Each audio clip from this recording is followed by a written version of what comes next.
76வது சங்கீதத்தில் 7வது வசனத்தை நம்ம வாசிக்க போகிறோம். பக்கம் 717வது பக்கம் சங்கீதம்.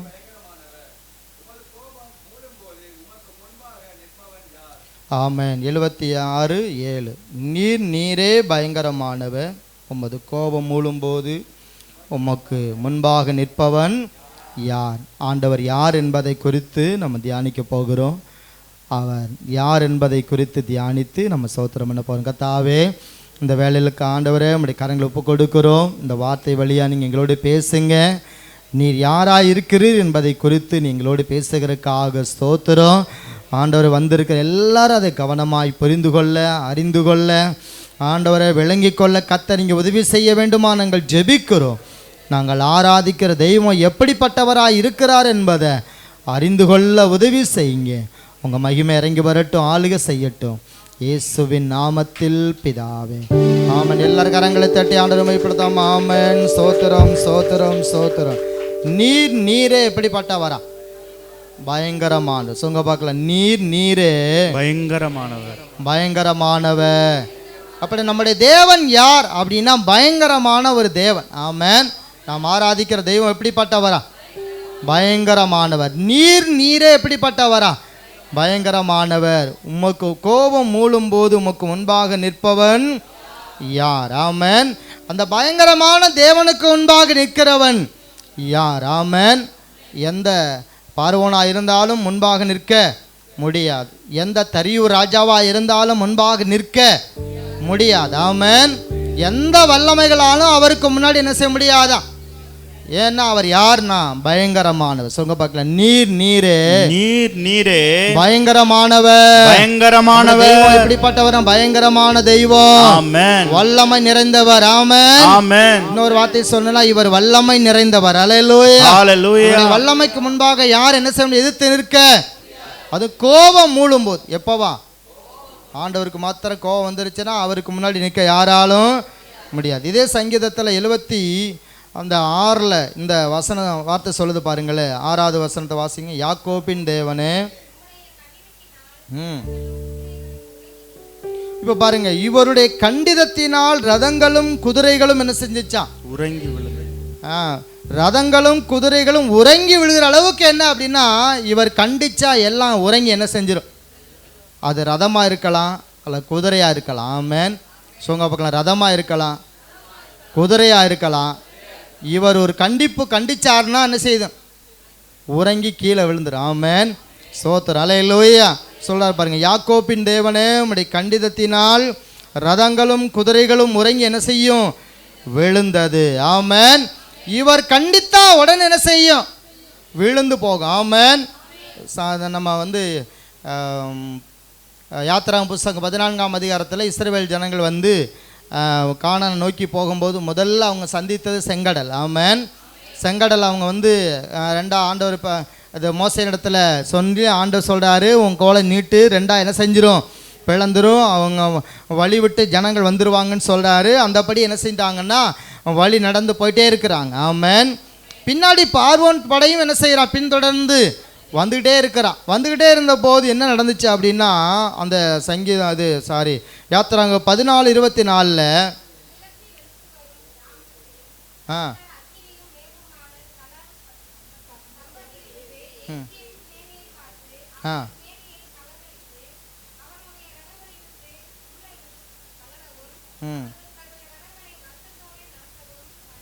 ஆமென். இப்போ கர்த்தர் என்ன செய்தானா, கிழக்கு வெளுத்து வரும் நேரத்தில், எந்த நேரத்தில்? அது கிழக்கு வெளுத்து வரும் நேரத்தில் யாருடைய சேனையை பார்த்தாருன்னா, பார்வோனுடைய அந்த எகிப்தினுடைய சேனையை ஆண்டவர் பார்த்தாரா. ஆமென். எதை பார்த்தாரு? எகிப்தினுடைய சேனைகளை பார்த்தாரா. ஆமென். அப்படி அந்த சேனையை பார்த்த உடனேயே இஸ்ரவேல் ஜனங்களை பின்தொடர்ந்து வரும்போது அவங்க ஓட்டி வந்த ரதத்தினுடைய அந்த உருளை என்ன செஞ்சாராம்? கலட்ட விட்டுட்டார். ஆமென். ஸ்தோத்திரம்.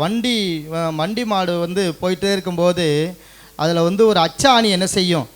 இருக்கும். அதை மட்டும் பிடுங்கிட்டா வண்டி என்ன செய்யாது? ஓடாது. அவ்வளோதான், நின்று போகும். ஆமென். பொத்தன் கீழே விழுந்துடும். அல்லேலூயா. இது போல் ரதத்தில் ஒரு உருளை இருந்துச்சான். அந்த உருளையை ஆண்டவர் என்ன செஞ்சாராம்?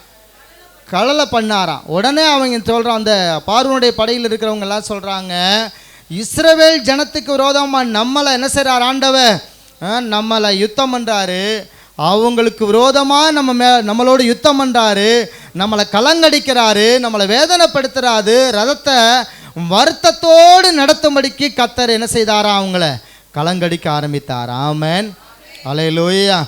அப்போ இதிலேருந்து என்னென்னா, அவர் கண்டிதத்தினால் ரதங்களும் குதிரைகளும் என்ன செய்யுமா, உறங்கி விழும். ஆமென். அவர் கண்டிச்சார்னா பார்வோனும் படையாக இருந்தாலும் அந்த ஊரில் என்ன செஞ்சிடும், ரதத்தில் இருக்கிற ஊரில் கலண்டு கீழே விழுந்துடும். ஆமென், அல்லேலூயா.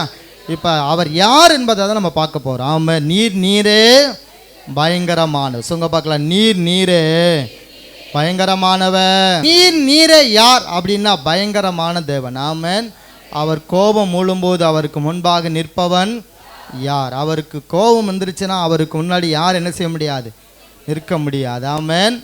ஒரு ராஜா ஒரு கட்டளை போட்டார். என்னன்னா, அவர் நிறுத்தின ஒரு பொற்சிலையை வணங்கணும்னு சொல்லிட்டார். ஆமென். நான் நிறுத்தின பொற்சிலை நீங்கள் என்ன செய்யணும், வணங்கணும். ஆமென். அப்போ ராஜா சொல்லிட்டாருன்னு சொல்லிட்டு எல்லாரும் நாகஸ்தரம் கிண்ணறம் கீத வாக்கியங்கள் வாசிக்கும் போது எல்லாரும் என்ன செஞ்சு கீழே விழுந்து விழுந்து வணங்கணும். ஆமென். 3 வாலிபர்கள் அதில் இருந்தாங்க, சாத்ராக் மேசாக் ஆபேத்நேகோ 3 வாலிபர்கள். அவங்க சொன்னாங்க, ராஜாட்ட போய் சொல்லிட்டாங்க, இந்த 3 ஆட்கள் என்ன செய்யலை, வணங்கலை. நீர் அப்படி என்ன சொல்லிட்டாங்கன்னா, உம்மையும் உம்முடைய கட்டளைகளையும் என்ன செய்யிட்டாங்க, அவங்க மீறிட்டாங்க. அவங்க இப்படி செஞ்சுட்டாங்கன்னு சொன்னோன்னே ராஜாவுக்கு கோபம் வந்துச்சு. ஆமென். ராஜா கூப்பிட்டு கேட்குறாரு, என்ன கேட்குறாருன்னா, நீங்கள் செய்தது உண்மையா அப்படின்னு கேட்குறாரு. செய்தது உண்மையா? ஆமாம். அவங்க சொல்கிறாங்க, ஆமாம், நீ நிறுத்தின பொற்சிலை நாங்கள் என்ன செய்யலை, வணங்கலை. ஏன் வணங்கலை? இல்லை, நாங்கள் வணங்க முடியாது அப்படின்னு சொல்லி நேபுகாத் நேச்சார், அந்த நேபுகாத் நேச்சாருடைய காலத்தில் தான் அப்படி இருந்திருக்கிறாங்க. அப்போ நேபுகாத் நேச்சார்ட்ட சொல்கிறாங்க, என்ன சொல்கிறாங்கன்னா, நேபுகாத் நேச்சாரே, உமக்கு நாங்கள் என்ன செய்ய மாட்டோம், பயப்பட மாட்டோம். உமக்கு நாங்கள் என்ன செய்ய மாட்டோம், பயப்படவே மாட்டோம். நீர் நிறுத்தின இந்த பொற்சிலையை நாங்கள் வணங்கவும் மாட்டோம். ஒருவேளை நாங்கள் ஆராதிக்கிற எங்கள் தெய்வம் எங்களை தப்புவிக்க வல்லவராக இருந்தாலும் சரி, இல்லாட்டாமல் போனாலும் சரி, நாங்கள் என்ன செய்ய மாட்டோம், வணங்க மாட்டோம்னு சொல்லி இந்தவளை தைரியமாக ராஜாவை பார்த்து சொல்கிறாங்க. ஆமென். ராஜாவுக்கு கோபம் 7 மடங்கு சூளை என்ன செய்யிட்டார், சூடாக்கிட்டார். 7 மடங்கு சூளாக்கப்பட்ட சூளையில் கொண்டு போய் போனவங்க என்ன செஞ்சிட்டாங்கன்னா இறந்து போயிட்டாங்க. ஆமென்.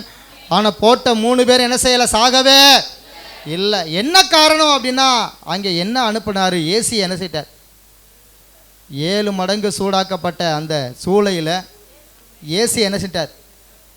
ஆமாம், பைபிள் இருக்குது, அவருடைய முடி என்ன செய்யலை, அவங்க முடி அவங்க போட்ட வஸ்திரம் என்ன செய்யலை, வேகலை. ஆமென். அப்படின்னா என்னதான் இருந்திருக்கும் உள்ள, இவங்க பார்வைக்கு என்ன எப்படி இருக்குது, வெப்பமாக இருக்குது, ஆனால் உள்ளே போனால் என்ன இருக்குது, அது குளிர் நிழலாக இருக்குது. ஆமென். அவங்க அங்கும் இங்கும் உலாவிக்கிட்டு இருக்கும்போது ராஜா பார்த்தானா, என்னடா அது 3 பேரை தூக்கி போட்டோம், 4வது ஆளாக ஒரு ஆள் என்ன செய்கிறான், உலாவுறான், அது தேவ சாயல் போல் இருக்குது, தேவனானவர் போல் இருக்குது, இது யாருன்னு பார்த்தா, என்னையான்னு பார்த்தா ராஜாவே பார்த்துட்டு சொல்கிறாரு, இவங்கள் ஆராதிக்கிற தெய்வமே தெய்வம் அப்படின்னு சொல்லி ஆண்டவர் அந்த பயங்கரமான தெய்வம் தம்முடைய வல்லமையை வெளிப்படுத்தினார். ஆமென், அல்லேலூயா. அவர் யார் அப்படின்னா, அவர் பயங்கரமான தெய்வம். சொல்லுங்க பார்க்கலாம், அவர் பயங்கரமான தெய்வம், பயங்கரமான. ஆமென், அல்லேலூயா, அல்லேலூயா. ஒரு சம்பவத்தை நான் வாசித்திருந்த சங்கீத புத்தகத்தில் இப்போ நடக்கிற சம்பவங்கள் அப்படின்னா, இந்த நாட்களில் நம்முடைய நாட்டில் நடக்கிற ஒரு சம்பவத்தை சங்கீதத்தில் எழுதி வச்சிருக்கிறாங்க. ஆமென். சங்கீதக்காரன் தாவீது எத்தனையோ ஆண்டுக்கு முன்பாக அவன் பாடின ஒரு சங்கீதம். அல்லேலூயா. வாசிக்க போகிறோம். சங்கீதம் 74 4வது வசனத்தை வாசிங்க பார்க்கலாம்.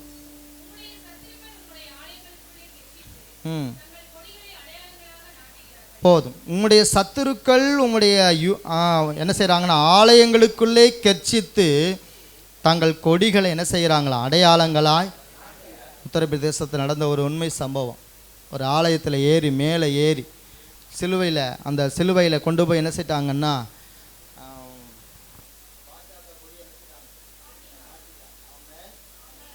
சொல்லுது பாருங்க, அவர்கள் சத்துருக்கள் என்ன செய்தாங்களாம், கெர்ச்சித்து. ஆமென். ஆலயத்தில் கொண்டு போய் என்ன செய்தாங்க, கொடியே அவர்கள் நாட்டி விட்டார்கள். ஆமென். கொடியை என்ன செய்தார்கள், அங்கே ஆலயங்களுக்குள்ளே கெர்ச்சித்து தங்கள் கொடிகளை அடையாளங்களாக என்ன செய்தாலாம், நாட்டுகிறார்கள். ஆமென். அப்படின்னு சொல்லிட்டு அடுத்த வார்த்தையில் எழுதிருக்கு பாருங்களேன், கோடாரிகளை ஓங்கி சோலையிலே மரங்களை வெட்டுகிறவன் பேர் பெற்றவன் ஆனான். சொல்லுங்க பார்க்கலாம், மரங்களை என்ன செய்கிறவன்? கோடாரிகளை ஓங்கி சோலையிலே மரங்களை. யாரெல்லாம் இந்தியாவில் நீங்கள் பார்த்தீங்கன்னா பெரிய ஆள் யார் அப்படின்னா, பேர் பெற்றவர் யாருன்னா, அவர் பின்னணியில் அவர் என்ன செய்திருப்பார்னா பல குற்றங்களை என்ன செஞ்சிருப்பார். குற்ற பின்னணியில் இருக்கிற ஆள் தான் இன்றைக்கி எப்படி இருக்குது, பேர் பெற்றவர்களாக மாறி இருக்கிறாங்க. ஆமென், ஸ்தோத்திரம். 3வது முறையும் வந்திருக்கிறார் அப்படின்னு சொல்லி நம்ம சொல்கிறோம். ஆனால் அவரை குறித்து சொல்லும்போது சொல்கிறாங்க, அவர் பின்னணியில் பயங்கரமாக எப்படிப்பட்டவராக இருந்தாராம். ஒரு காலத்தில் சோலையில் அந்த வசனம் படியே நடந்திருக்குது. ஆமென், ஸ்தோத்திரம். எப்படி கோடாரிகளை ஓங்கி சோலையிலே மரங்களை வெட்டுகிறவன். ஆமென். எத்தனையோ உயிர்களை சேதங்களை உருவாக்கினவர். ஆமென். இப்படிப்பட்ட ஆட்கள் தான் இப்படி இருக்கிறாங்க. இப்போ பேர் பெற்றவர்களா. 1999 நடந்த ஒரு உண்மை சம்பவம். ஒடிசாவில் ஆஸ்திரேலியாவிலிருந்து நம்மளை போல ஒரு ஊழியம் செய்யும்படிக்கு தொழில்நோயாளிகளுக்கு மருத்துவம் செய்து அவங்களுக்கு சுவிசேஷத்தை அறிவித்து அவங்களுக்கு பணிவிடை செய்கிறதுக்காக ஆஸ்திரேலியாவிலிருந்து கர்த்தர் அவர்களை அனுப்பியிருந்தார். ஆமென். அவங்க எங்கே வந்திருந்தாங்கன்னா, ஒடிசா மாநிலத்தில் இந்த தொழில்நோயாளிகளுக்காகவே விசேஷமாக அவங்கள கவனித்து அவங்களுக்கு பராமரித்து அவங்களுக்கு வேண்டிய பணிகளை செய்யும்படிக்கு குடும்பமாக என்ன செஞ்சுருக்காங்க, அந்த தேசத்துக்கு வந்திருந்தாங்க. ஆமென். 1999 இரவு நேரத்தில் அந்த ஊழியரும் தன்னுடைய 2 பிள்ளைகளும் தூரத்தில் போய் பணி செஞ்சுட்டு வீட்டுக்கு திரும்ப முடியாமல் தன்னுடைய காரில் என்ன செய்தாங்கன்னா, சீப்பிள்ளையே உறங்குவோம் சொல்லிட்டு 2 பிள்ளைகளும் அவங்களும் தூங்கிட்டாங்க. ராத்திரியில் மத வெறியர்கள் அவங்க பெட்ரோலை ஊற்றி அந்த 2 பிள்ளைகளும் பச்சிளம் குழந்தைகளையும் அந்த ஐயாவையும் என்ன செஞ்சிட்டாங்கன்னா எரிச்சிட்டாங்க. ஆமென். 2 பேரும் என்ன செய்யிட்டாங்க, 3 பேரையும் தீ வச்சு கொளுத்தி இது பண்ணிட்டாங்க, சாகடிச்சிட்டாங்க. ஆமென். இந்த சூழ்நிலை அந்த நடந்த சம்பவத்தில் அப்போ யார் அப்படின்னா அந்த மாவட்டத்துக்கு அந்த தாலுகாவில் இருக்கிற கவுன்சிலர் யாருன்னா, இப்போ நம்ம நாட்டில் இருக்க ஜனாதிபதி ஆகிய இந்த முர்மு தான் என்ன செய்தாங்கன்னா கவுன்சிலர். ஆமென், சோத்திரம். அந்த நாட்களில் 1999 இன்னைக்கு அவங்க யாராக இருக்கிறாங்கன்னா பேர் பெற்றவராய் ஜனாதிபதியாய் முதல் குடிமகளாய் என்ன செய்கிறாங்கன்னு இருக்கிறாங்க. ஆமென், அல்லேலூயா. சரி, அதுக்கு இன்னும் ஒரு சில சம்பவங்களை சொல்லி நம்ம பார்க்க போகிறோம். பரிசுத்த ஸ்தலத்தை அக்கினிக்கு இரையாக்கி உமது நாமத்தின் வாசஸ்தலத்தை தரமட்டும் இடித்து என்ன செய்தாங்களாம், அவங்க அசுத்தப்படுத்தினாங்களாம். அவர்கள் ஏகமாக நிர்துளியாக்குவோம் என்று தங்கள் இருதயத்தில் சொல்லி தேசத்தில் உள்ள ஆலயங்கள் எல்லாம் என்ன செஞ்சாங்களாம், சுற்றறித்து போட்டார்கள். எங்களுக்கு இருந்த அடையாளங்களை என்ன செய்யலை, காணோம். தீர்க்கதரிசியும் இல்லை, இதுவரைக்கும் எங்களை அறிகிறவன் எங்களிடத்தில். சரி, தேவனை எது வரைக்கும் தான் சத்துரியங்களை நிந்திப்பான், பகைமை உமது நாமத்தை எப்பொழுதும் தூசிப்பானோ அப்படின்னு சொல்லி கேட்குறாங்க. இது எது வரைக்கும் தான் இந்த நிந்திப்பு என்ன செய்யும், நடந்துக்கிட்டே இருக்கும். சரி, 2 வருஷம் தான், 5 10 வருஷம் முடிஞ்சு போச்சு. அடுத்து பார்த்தா சரி இது வரைக்குமாவது சத்துரு நிந்திப்பான், இனிமையாவது ஒன்று ஓஞ்சிருமான்னு பார்த்தாலும் இன்னும் என்ன செய்யுது, அது தொடர்ந்துக்கிட்டே இருக்குது. ஆமென். அந்த பாருங்கள், அந்த ஐயாவுடைய 2 பச்சிளம் குழந்தைங்க 1999 இந்த 2 குழந்தைகளும் அந்த ஐயாவும் இறந்துட்டாங்க. அந்த அம்மாவும் அந்த மகளும் தான் இப்போ இன்றைக்கும் ஒடிசாவில் தம்முடைய ஊழியத்தை செய்து கொண்டு இருக்கிறாங்க. ஆமென். இது கர்த்தருக்காக அவங்க பிரயாணப்பட்டு இந்த ஆஸ்திரேலியாவிலிருந்து இந்த இந்தியாவுக்கு இப்படி செய்தாங்க. ஆமென். சரி, எங்களுக்கு இருந்த அடையாளங்களை காணும், தீர்க்கதரிசியும் இல்லை. இது எது வரைக்கும் தான் என்று அறிகிறவன் எங்களிடத்தில் இல்லை. தேவனை எது வரைக்கும் சத்துரு எங்களை என்ன செய்வான், நிந்திப்பான். இன்னும் நிந்திச்சு கொண்டே இருக்கிறான். எது வரைக்கும் தான் நடக்கும். சரி, 10 வருஷம் முடிஞ்சிச்சு, அடுத்து இன்னும் 5 வருஷம் என்ன செய்யுது, இன்னும் தொடர்ந்துக்கிட்டா என்ன செய்யுது. இதுக்கு எது வரைக்கும் தான் ஆண்டவரே இப்படி இருப்போம். ஆமென். அப்போ தான் தாவீது ஒரு ஜெபம் பண்ணார். என்ன ஜெபம் பண்ணார் பாருங்களேன். 11வது வசனத்தை வாசிங்க பார்க்கலாம்.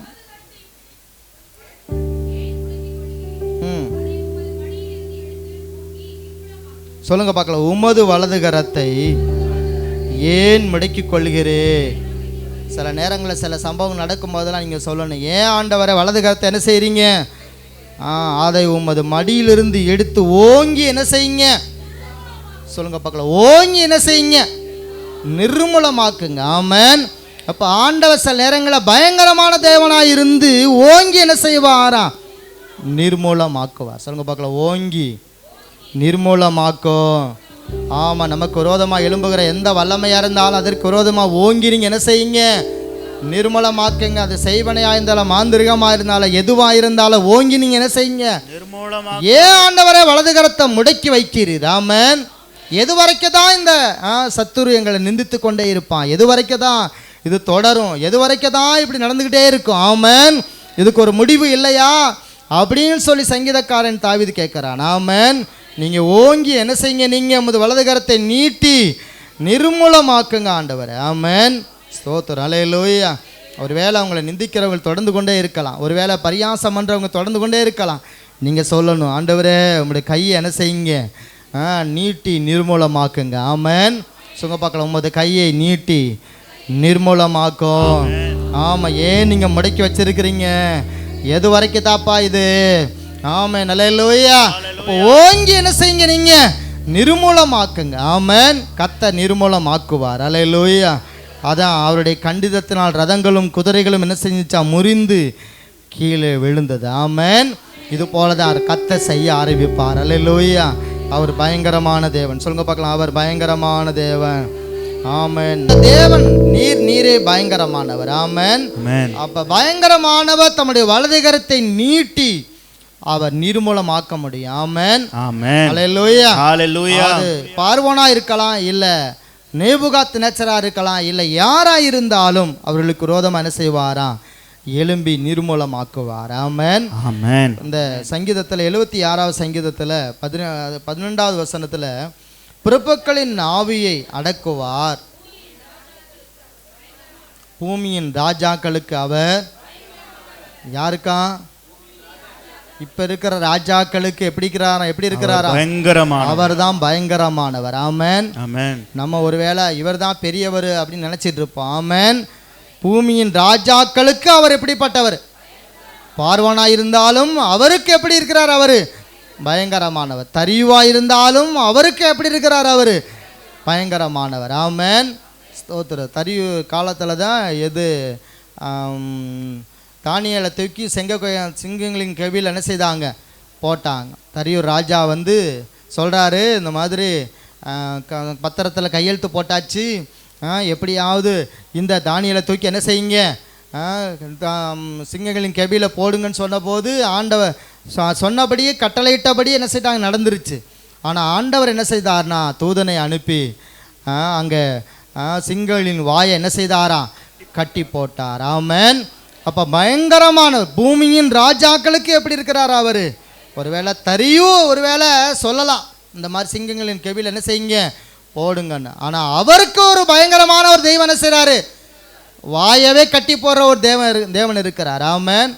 வாயை என்ன செய்கிறார்? சிங்கங்களின் வாயை கட்டி போட்டார். ஆமென்.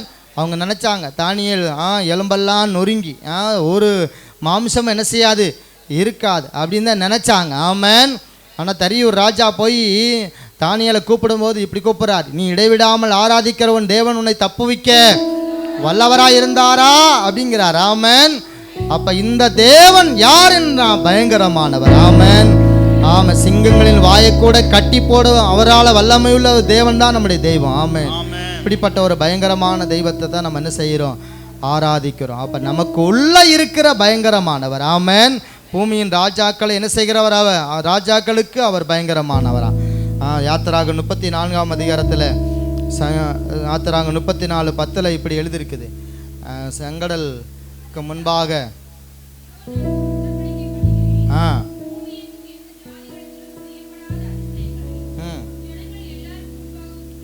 எல்லாருக்கும் முன்பாக செய்வேன், காண்பார்கள். இப்போ ஆண்டவர் நமக்குள்ளே இருந்து அவர் நமக்குள்ளே வருகிறதுனால எப்படிப்பட்ட காரியத்தை செய்வார்னா பயங்கரமான காரியத்தை செய்வார். ஆமென். சொல்லுங்க பார்க்கலாம், நான் உன்னோடு இருந்து நான் செய்யும் காரியம் பயங்கரமாக இருக்கும். உங்களுக்கு உள்ளே வந்துட்டார்னா அவர் என்ன காரியத்தை செய்வாராம்? அவரே பயங்கரமான தெய்வம், பயங்கரமான காரியத்தை என்ன செய்வாராம்? நீங்கள் வாசித்து பாருங்களேன். மார்க்கு 3ஆம் அதிகாரத்தில் அங்கே என்ன செய்கிறாங்கன்னா ஒரு சூம்பின கைவிடவனை கொண்டு வந்து வச்சு இன்னைக்கு இயேசு என்ன செய்கிறாருன்னு பார்ப்போம்னு சொல்லிட்டு அவரை எப்படியாவது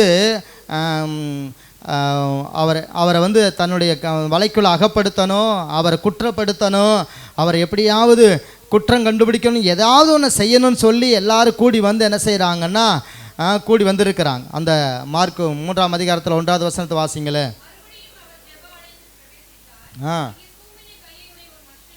இருந்தான்.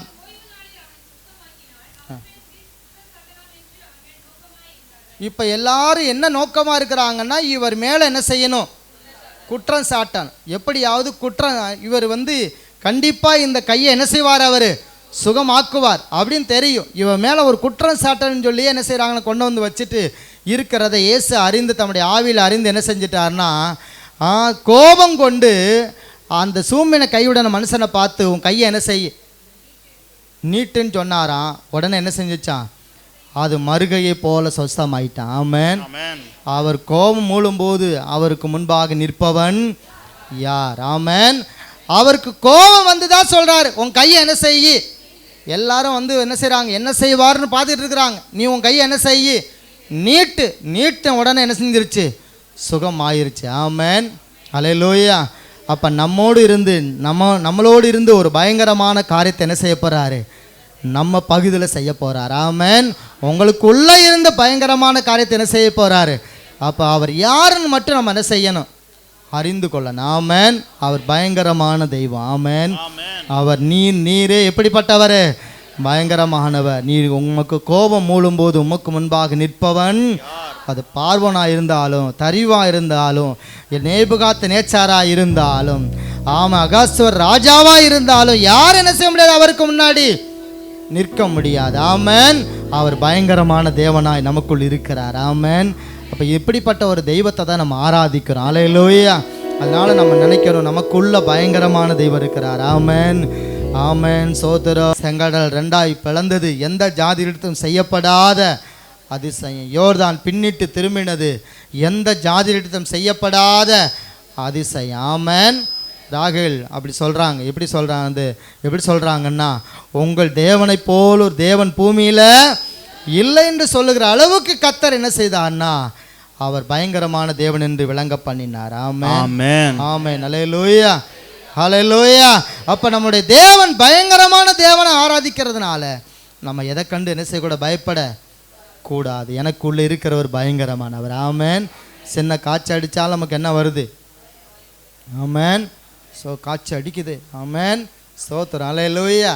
உள்ள யார் இருக்கிறதுனா பயங்கரமானவர் இருக்கிறார். ஆமென். அந்த தைரியத்தில் நாம் எதையும் செய்ய முடியும். ஆமென். நான் உன்னோடு கூட இருந்து நான் செய்யும் காரியம் எப்படி இருக்குமா, பயங்கரமா இருக்கு. ஆமென். மோசேயை வந்து நம்மளை போல மனிதன் தான். ஆமென். அவரை கொண்டு தான் செங்கடல் என்ன செய்தாராம், 2 என்ன செய்தாராம், பிளந்தாராம். ஆமென். சோத்திரம். மோசே நம்மளை போல ஒரு மனிதன் தான். ஆமென். எலியா பாடுள்ள ஒரு மனுஷன். ஆமென். அவர் அக்கினி இறங்கன்னா என்ன செஞ்சுச்சு, அக்கினி இறங்குச்சு. ஆமென். வானத்திலிருந்து அக்கினி இறங்கி பச்சிக்கட்டும் என்று சொன்ன போது வானத்திலிருந்து அக்கினி என்ன செஞ்சிச்சான், இறங்குச்சு. ஆமென். இறங்கி இருந்த எல்லாவற்றையும் பச்சித்து நக்கி போட்டது. ஆமென். அப்போ அப்படிப்பட்ட ஒரு பயங்கரமான தெய்வத்தை தான் நம்ம என்ன செய்கிறோம், ஆராதிக்கிறோம். அல்லேலூயா. நமக்கு உள்ள இருக்கிறவர் யாருங்கிறத அறிஞ்சு நாம இன்னும் நம்ம தைரியமா கர்த்தருக்காக பிரகாசிக்க முடியும். ஆமென். அல்லேலூயா. அதனால நம்ம சோர்ந்து போயிடக்கூடாது, சில காரியங்களை கண்டு துவண்டு போயிடக்கூடாது. ஆமென். ஏதோ ஒன்று நடந்துருச்சு அப்படின்னு என்ன செய்யக்கூடாது, பயப்படவும் கூடாது. உங்களுக்குள் இருக்கிறவர் பயங்கரமானவர். ஆமென். ஆமாம். இந்த பயங்கரமான தேவனை ஆண்டவரை நம்ம ஏற்றுக்கொண்டுட்டோம். ஆமென். இந்த பயங்கரமானவர் ஆண்டவர் என்ன செஞ்சிட்டோம், ஆண்டவரை நம்ம ஏற்றுக்கொண்டுட்டோம். அதனால அவர் நமக்கு எல்லா காரியங்களையும் செய்வார். எல்லாரும் முழங்கால் படிட்டு ஆண்டோட சமூகத்தை நம்ம ஜெபிக்க போகிறோம். ஆண்டவரே, இந்த பயங்கரமான தெய்வம் நீர் எங்களுக்குள் இருக்கிறீரப்பா. ஒரு ஆண்டவரே ஸ்தோத்திரம். ஸ்தோத்திரம் ஆண்டவரே. எங்களுக்கு விரோதமாக என்ன குதிரைகள் வந்தாலும் ரதங்கள் வந்தாலும் ஆண்டவரை நீர் அதெல்லாம் நீங்கள் ஆண்டவர் தகப்பனை கலங்கடித்து அதெல்லாம் முறிந்து விழ பண்ணுவீரப்பா. எங்களுக்கு விரோதமாய் தரியு வந்தாலும் எங்களுக்கு விரோதமாய் ஆண்டவர் ஏபுகாத்து நேச்சர் வந்தாலும் என் கைக்கு தப்பு வைக்கிறவன் யார் என்று சொல்லி ஆண்டவர் நேபுகாத்து நேச்சர் சொன்னாலும் அவருக்கு முன்பாக உம்முடைய கோபம் மூழும் போது ஆண்டவர் உமக்கு முன்பாக நிற்பவன் யார் என்று சொல்லியிருக்கப்பா.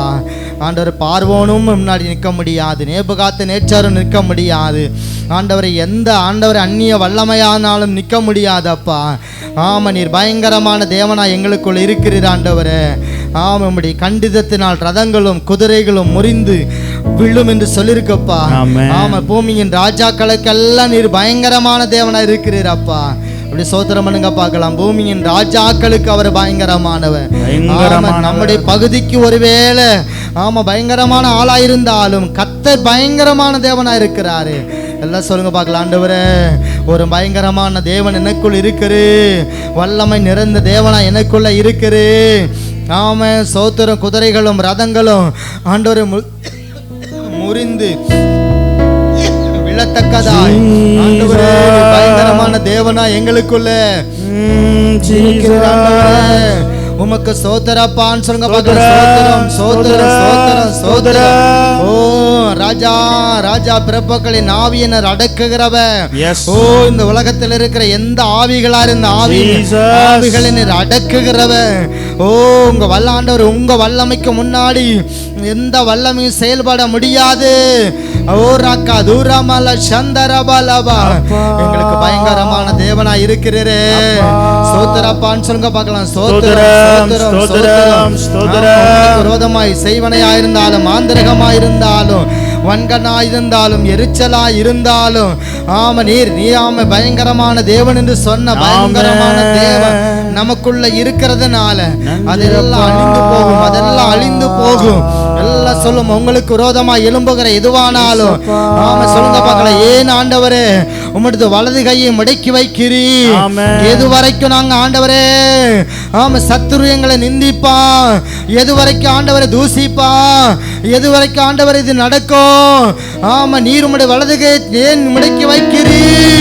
உம்முடைய வலது கையத்தை ஆண்டவர் ஓங்கி நிர்மலமாக்குங்கப்பான்னு சொல்லுங்க. உங்களுக்கு விரோதமாய் அவனுசர்கள் எழும்பலாம், ஆவிகள் எழும்பலாம், ஆண்டவர் எல்லாம் விரோதமா எழும்பலாம். நீங்க சொல்லுங்க, ஆண்டவரே உம்முடைய வலது கைத்தை ஏன் முடக்கி வைக்கிறீ?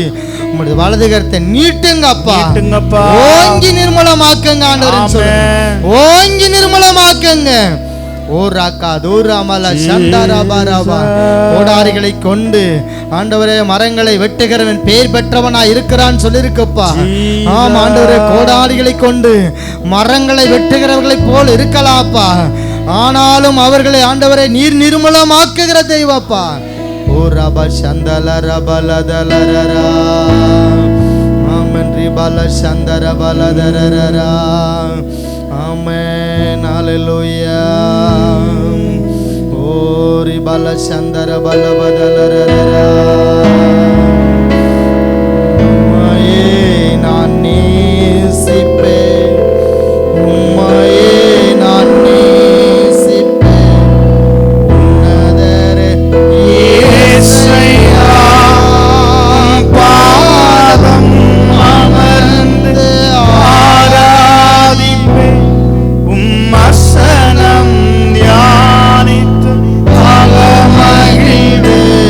எந்த புயல் வந்து மோதி தாக்கினாலும் நான் அசைக்கப்படுவதில்லை.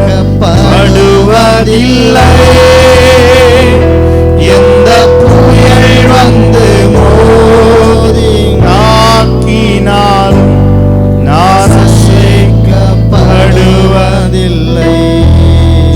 அசைக்கப்படுவதில்லை, நான் அசைக்கப்படுவதில்லை. உம்மையே நான் நேசிப்பேன், நேசிங்க, உம்மையே நான் நேசிப்பேன், உன்னதரே இயேசுயா பாதம் அமர்ந்து வசனம் தியானித்து மகிழ்வேன். எந்த புயல் வந்து மோதி தாக்கினால் நாங்கள் அசைக்கப்படுவதில்லை. எந்த புயல் வந்து மோதி தாக்கினால் அசைக்கப்படுவதில்லை. நாங்கள் அசைக்கப்படுவதில்லை.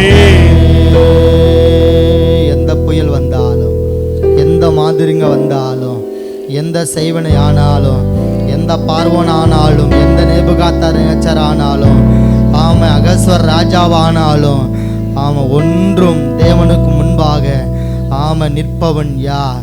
அவர் கோபம் மூழும்போது அவருக்கு முன்பாக நிற்பவன் யார்? ஆமாம் அவர் பயங்கரமான தேவனாக இருக்கிறாரு. அவருக்கு முன்னாடி ஒன்றும் நிற்க முடியாது. உங்களுக்குள்ள அந்த தேவன் இருக்கிறாரு. இந்த தேவன் அவர் வல்லமையுள்ள தெய்வம் என்று அறிந்து நீங்கள் அவருக்கு ஸ்தோத்திரம் பண்ணுங்க பார்க்கலாம். ஆண்டவரே, வல்லமையுள்ள தேவன் எனக்குள்ள இருக்கிறேன், என் குடும்பத்தோடு இருக்கிறேன், என் பிள்ளைகளோடு இருக்கிறேன், எந்த சக்தியும் ஒன்று செய்ய முடியாது. ஆமாம், எது வரைக்கும் தான் ஆண்டவருக்கு ஆண்டவர் சத்துரு நிந்திப்பா, எது வரைக்கும் ஆண்டவர் தூசித்து கொண்டே இருப்பா. ஆண்டவர் நீங்கள் உங்கள் கையை வலது கையை ஓங்கி நிர்மூலமாக்குங்கப்பா, நீங்கள் நிர்மூலமாக்குங்க. உங்கள் தேவனுடைய வல்லமை இறங்கிறதுக்காக ஸ்தோத்திரம். இயேசுவின் நாமத்தில் பிதாவே. எல்லாரும் கரங்களை தட்டி ஆண்டவர் மைப்படுத்துவாம. நாம உமக்கு நன்றி அப்பா. ஆமாம், எது வரைக்கும் நீ இப்படி ஆண்டவர் கையை மடிக்க கொண்டு இருப்பி, உங்கள் கையை நீட்டுங்கப்பா. அவர் கையை நீட்டிட்டார்னா உங்களுக்கு விரோதமாக எழும்புகிற எதுவானாலும் எல்லாம் நிர்மூலமாக்கப்படும். கடைசியாக ஒரு அந்த வசனத்தில் கடைசி அந்த சங்கீதம் 74 அது 76 11வது வசனம் சொல்லுது. ஆமாம், யாருக்கு அவர்கள் காணிக்கை கொண்டு வரணும்னு சொல்லி ஒரு சம்பவம் எழுதியிருக்குது. அதை மட்டும்ப்பா.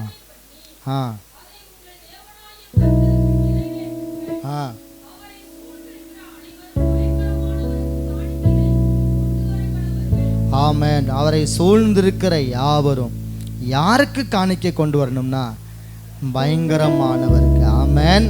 சோத்திரம். உருளைகளை, குதிரைகளை, ஆமாம் சோத்திரம். ஆமாம், ஒரு கண்டிதத்தினால ஆமாம் இப்படி உறங்கி விழப்பண்ணுகிற வல்லமை பயங்கரமான தெய்வத்துக்கு நீங்கள் என்ன செய்யுங்க? காணிக்கைகளை கொண்டு வாங்க. ஆமென். யாருக்கு தான் காணிக்கை? பயங்கரமானவருக்கு. ஆமென். ஒரு வேளை பாஸ்டருக்கு பாஸ்டர் குடும்பத்துக்கு இல்லை, நாம் கொடுப்போற ஒவ்வொரு காணிக்கை யாருக்கு கொடுக்குறோம்னா பயங்கரமானவருக்கு. சொல்லுங்க பார்க்கல, இது யாருக்கு கொடுக்குறோமா? பயங்கரமானவருக்கு. அவர் பயங்கரமான தெய்வம். அதனால அவருக்கு நான் என்ன காணிக்கை கொடுக்குறேன். இந்த காணிக்கையை நம்ம செலுத்தும் போதெல்லாம் நீங்கள் சொல்லி கொடுக்கணும்.